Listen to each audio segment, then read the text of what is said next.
Welcome back, everybody. Walker Custom Garage. We are back at it again, trying to make the most of these good weather days while we still have them. It's supposed to be getting pretty cold here. We are unfortunately not going to be working on this engine this go around. We are still working on the floor and the tunnel area. Haven't got it welded together yet. Sorry the lighting sucks, but that's what I have to deal with, so do you. So in the last episode, we got this tunnel constructed and we got the floors cut out and put down. In this episode, what I would like to do is try to figure out where the shifter is going to be located and get that installed. I've got a couple pieces here that I need to place inside there at a certain distance so that the shifter can actually bolt down to the top of that tunnel. But I need to locate where those pieces actually go. So what I would like to do is I've got these seats that I bought specifically for this. I believe these are 1968 Plymouth Barracuda seats. They're obviously in perfect condition. No problems with them whatsoever. Maybe a little bit of dirt, but that's about it. I can shine those up, no problem. But what I'd like to do is get these placed inside the cab. They're not going to fit very well at all, but that's okay. Get those placed inside the cab so that we can get a general location for where the shifter is going to go. And I'll show you exactly what shifter I plan on putting in. Alright, here's the shifter that I went with. It's a B&M star shifter. It's actually this one right here. I really liked the look of it. I liked the boot and the T-handle that it had, so that's what I went with. I think it ran me about 300 bucks. I got the seats inside the cab, so let's take a look at that. I gotta tell you, they do not fit for the way that I've constructed this floor. The brackets on the bottom of these seats seem to be the main problem, but because I'm a master fabricator, I think I'll be able to build some custom brackets to go up underneath here that'll actually fit what I've built. So I'm gonna have to customize that, but that's part of what we're doing here. Everything is gonna be custom. But I've got them sitting in here right now just to get an idea of where the location for the shifter is going to be, because I need to put those pieces in the top of that frame for the tunnel. That way I can mount the shifter exactly where I want it to go. So I think that's what we're going to do now. Let's get at it. Okay, got the shifter in and it's kind of semi-located. I think that's generally about where it's going to sit. I'll probably have a little bit of play. You can see I got my fancy dome light up, showing highlighting this awesome shifter. So, but I think that's about where it's going to go. So we're going to go ahead and draw some circles, make some squiggly lines, and try to get those pieces in there. That way we can get it bolted down.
Alright, so I've got the shifter installed for the most part. It's just bolted down. It's not fully completely installed yet.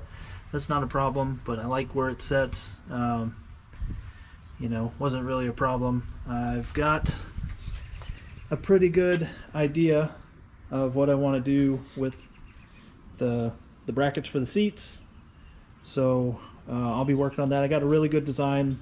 I think it's going to work out pretty good. So I'll be working on that over the next couple weeks or so, but that's not really the priority. What I have been working on, we've been blessed with some pretty nice days here recently, so what I have been working on is trying to get this thing to the point where I'm ready to get it started. And so what I've done, I got the alternator installed, and that was kind of a trick. The alternator bracket that I bought was a billet set, and for a 351 Windsor, it did not fit. The bracket did not fit whatsoever. I don't know what they were thinking, but basically no components of that unit fit anything that I've got here. I know this is a 351. The numbers match. It's a 94 block. I got the water pump blocked off. I got the hoses run. I've got I tell you what, I've got the radiator hoses run, and these are the aluminum radiator hoses. I've got to say, those were the most difficult things that I've ever done in my entire life. There was nothing easy about it whatsoever. Nothing really fit. To be honest with you, I don't think anything really fit that I've tried to put on this engine. But so far I've made just about everything work. And anyway, I got the radiator hoses on there, both sides, both the upper and the lower. Okay, quick update before we go absolutely crazy here. Like I was saying, I've got most everything hooked up. I've done some wiring and some things to make sure that this turns over, and I got it to fire off a little bit. And what I'm working on right now is getting the fuel system worked on and done. I think I have all the connections complete. I've got it expertly, professionally zip tied up. I've got the wiring done on the pump. I'm ready to run everything to the battery, to the ignition, and see if we can get this thing fired off. See if we can get it running. So if you've watched any of the previous episodes, I was very clear about how I know nothing, absolutely nothing about what I'm doing here. So here's the fuel system, got the fuel cell. I think it's only a 10-gallon fuel cell. What was I thinking? Goes into a 100 micron filter, which goes into I think it's a 2-gallon per hour fuel pump, which goes into a 30 micron filter, and then up to a pressure regulator. And I've got my fuel gauge, my pressure gauge here on into the carburetor. So that's where I'm at right now. Like I said, I know this thing does turn over. I know I got it to fire up just real quick, but I don't know where the timing is set just exactly. I've got some gauges and everything hooked up, so I know I can get the water temperature and the oil pressure.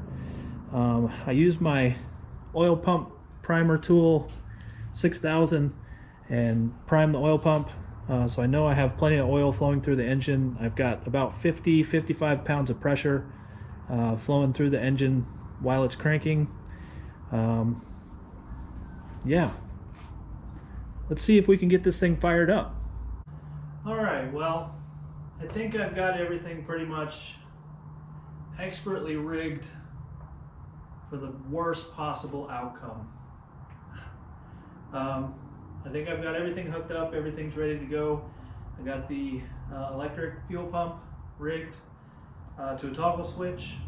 I've got my electric choke hooked up. I guess I can take my choke out. Let's see, I've got the HEI hooked up. I have all the fuel line run for my fuel cell.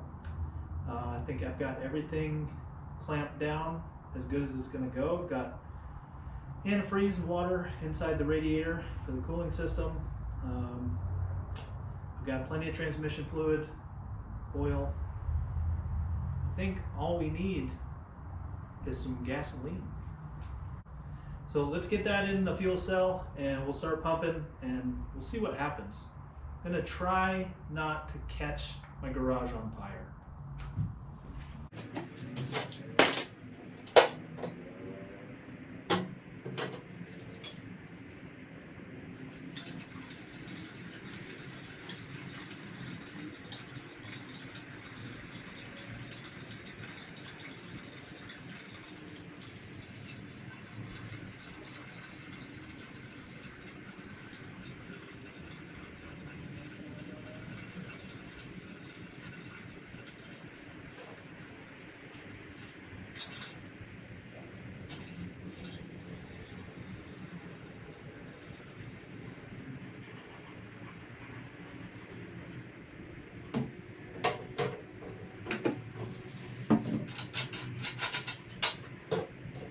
So I'm looking around and I don't see any leaks in the fuel system, which is a really good sign.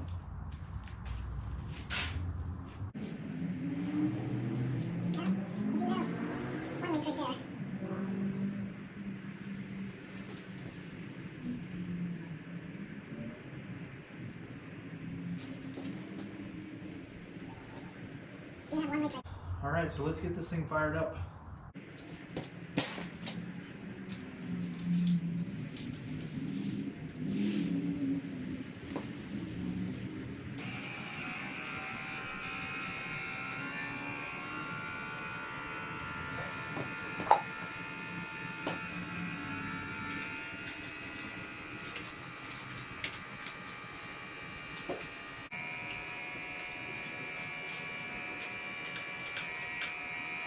All right, we've got fuel.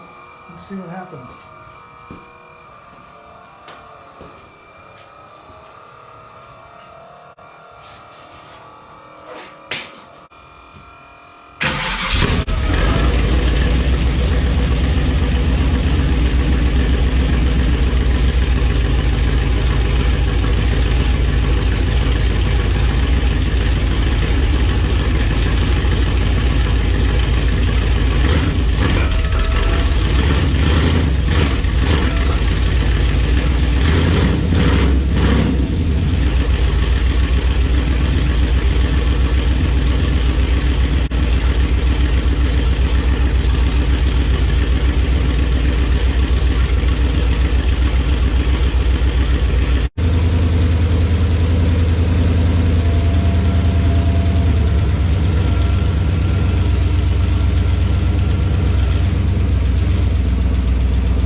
new headers, burning off that paint.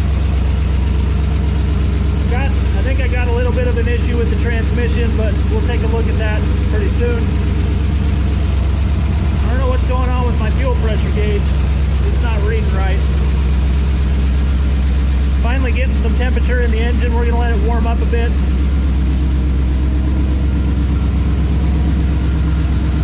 can see that smoke. We're just burning off that paint.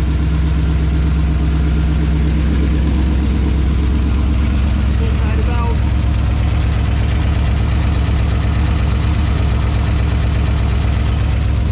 about 40 psi oil pressure. Everything looks to be pretty good.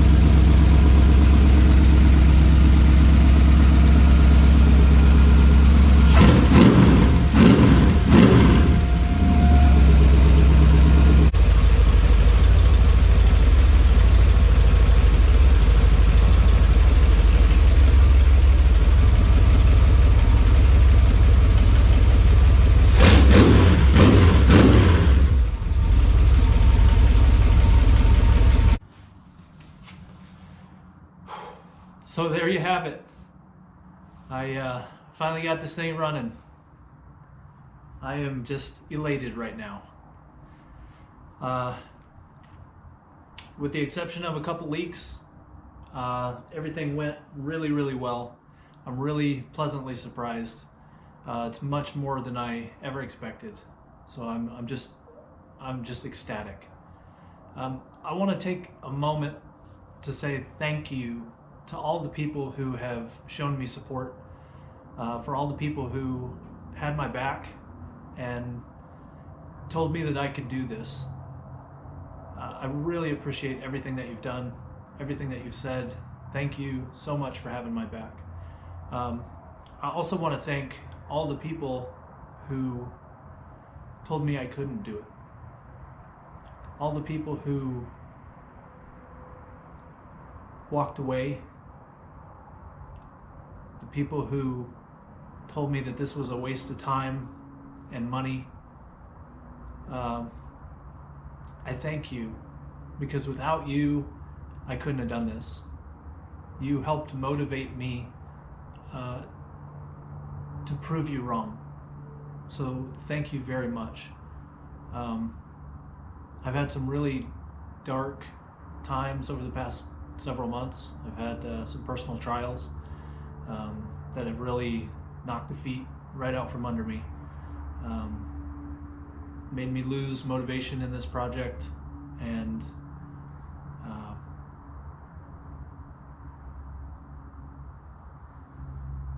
just really took the wind out of my sails. But because of the people who were there to support me, because of the people who were there to pick me up and encourage me to keep going, that's why this project is done. So thank you all very much. I really appreciate it. I couldn't have done it without all of you. I want to say a special thank you to a couple channels. First and foremost, I want to say thank you to Derek at Vice Grip Garage. I know he's never going to see this, but for those of you who are watching, if you don't know who I'm talking about, go visit his channel. It's a perfect combination of humor and education, and that is what I watch when I want to get motivated. He really helped me build my confidence to make sure that I can get this running. So thank you very much, Derek. Another channel that I'd like to give a shout out to is Half-Ass Customs. I've been watching that for a while. He has some great projects on there. I highly encourage you guys to go check it out. But same thing, very motivational. That's really what got me started on this project, gave me the confidence to get started on it, was Half-Ass Customs. He really showed that all you have to do is just get out there and just get to work. Just start working on your project an hour at a time, and eventually it's going to get done. It's going to help motivate you to accomplish your goals. So thank you very much to both of those channels, and there's so many other channels. Without all of you on YouTube working on your own projects and uploading videos for us to watch, man, I wouldn't be here right now, that's for sure. So just thank you to everybody. Thank you for all your support. Thank you for everything that you've done for the community. And I highly encourage you to get out there and start working on your car, your rat rod, your truck, whatever you have. Get out there and get to work. Pick up some tools and just get to work a little bit at a time, and you'll be done before you know it. So just thank you to all of you. Thank you very much. I am happier than a snowman in Antarctica right now. So this is great.